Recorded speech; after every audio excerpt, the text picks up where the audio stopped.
Biljne uši su štetnici koji se javljaju svake godine i uzrokuju štete na mladim dijelovima biljaka, a prenose i razne viruse. U našim vrtovima i voćnjacima susrećemo se sa brojnim vrstama lisnih ušiju. Mada su male veličine tijela, prosječno od 2 do 4 mm, lisne uši čine velike štete. Susrećemo ih na voćnim vrstama, u povrću, ljekovitom i ukrasnom bilju, drveću i grmlju. Pored toga što ih pronalazimo na različitim biljnim vrstama, lisne uši se brzo razmnožavaju, imaju velik broj generacija i to je jedan od razloga njihove velike brojnosti. Danas ćemo govoriti o prirodnom preparatu kojeg vrlo lako napravite, a na našem kanalu možete potražiti još jednostavnih recepata za prirodne insekticide. Ukoliko vam budu korisni, zapratite naš kanal kako bi redovno pratili sve naše video savjete. Lisne uši se hrane mladim i sočnim biljnim dijelovima. Najčešće ih susrećemo na mladim listovima, po čemu su i dobile ime, a mogu činiti štete i na pupoljcima, mladim stabljikama, cvjetovima, voćnim mladicama, plodovima i korijenju. Štetu čine sisajući biljno tkivo. Prilikom ishrane dolazi do raznih deformacija napadnutih dijelova koje istovremeno služe i kao sklonište. Biljke koje lisne uši nasele fiziološki slabe jer hranjiva za njihov rast koriste uši za svoju ishranu. Pored toga, lisne uši luče i mednu rosu i dolazi do pojave gljivice čađavice, koja smanjuje asimilacijsku površinu biljke. Zbog te medne rose koju koriste u ishrani, mravi stvaraju svoje kolonije lisnih uši. Čuvaju ih, štite i doprinose njihovom rasprostiranju, prenose ih sa jedne biljke na drugu. Pored tih direktnih šteta, lisne uši su indirektno još opasnije zbog toga što prenose različite biljne viruse, oko 100 različitih virusa. Lisne uši posjeduju veliki potencijal razmnožavanja i za kratko vrijeme stvore velike kolonije na napadnutim biljkama. Međutim, na njihovu brojnost najveći utjecaj imaju temperatura zraka i vlažnost. Optimalna temperatura za lisne uši je od 20 do 28 stepeni Celzijusa, a vrijednost vlažnosti zraka trebala bi biti iznad 60%. Upravo ti uslovi se najlakše ostvare u zatvorenim zaštićenim prostorima poput staklenika i plastenika. Zbog toga je važno raditi redovne provjere, provjetravati plastenik i smanjivati temperaturu unutra. Kišni pljuskovi ispiru lisne uši i dovode do njihovog propadanja na tlu. Visoke temperature i sušni periodi također dovode do smanjenja brojnosti lisnih ušiju. Neke lisne uši naseljavaju samo pojedine biljne vrste, dok druge za ishranu koriste više biljnih vrsta.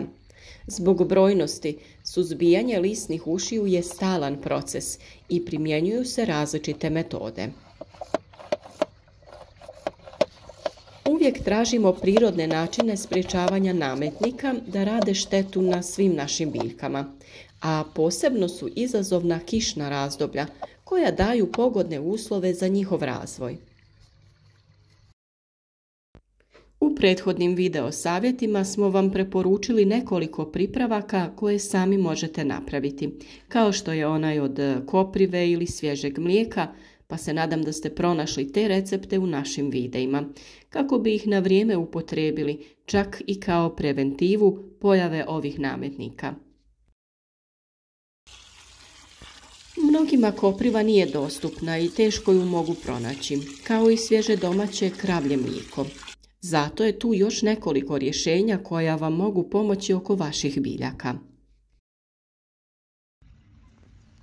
Dosta smo govorili o pepelu i njegovim dobrobitima za biljke, a danas vam donosimo recept kako da ga koristite u obrani od lisnih uši i drugih štetnika. Dovoljno je 100 g pepela dodati u 2 litre vode. Dobro promiješati i ostaviti da stoji neko vrijeme. Pepeo će se taložiti na dno posude, a vi ostatak vode procijedite i koristite na vašim biljkama.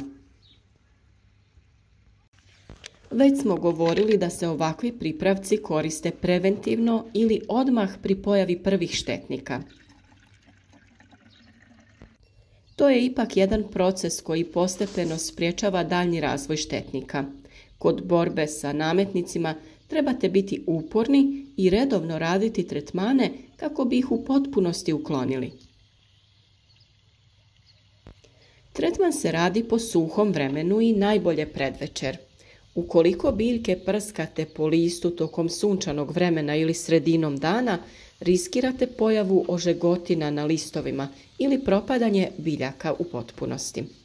Općenito bilo kakvo folijarno tretiranje, to jest tretiranje preko lista, vrši se predvečer.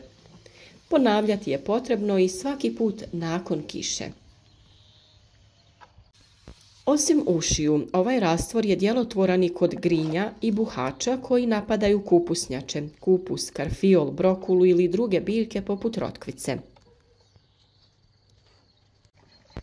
Mnoge biljne vrste su naši saveznici u borbi protiv lisnih uši i mogu se podijeliti u 2 grupe. Imamo biljke koje privlače lisne uši. To su biljke koje ih na sebe privlače i na taj način umanjuju štete na uzgojenim biljkama. Takve biljke su loboda, dragoljub, grah, mnoge cvjetnice. Preporučuje se ove biljke saditi oko kultura da ih na taj način štite. Napadnute biljke se uklanjaju iz vrta ili se tretiraju raznim pripravcima.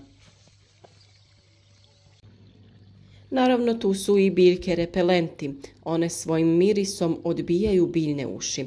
To su biljke poput korijandera, nevena, bijelog i crvenog luka, lavande i sličnih. Takve biljke se sade po rubovima gredica, uz zasade biljaka ili između redova.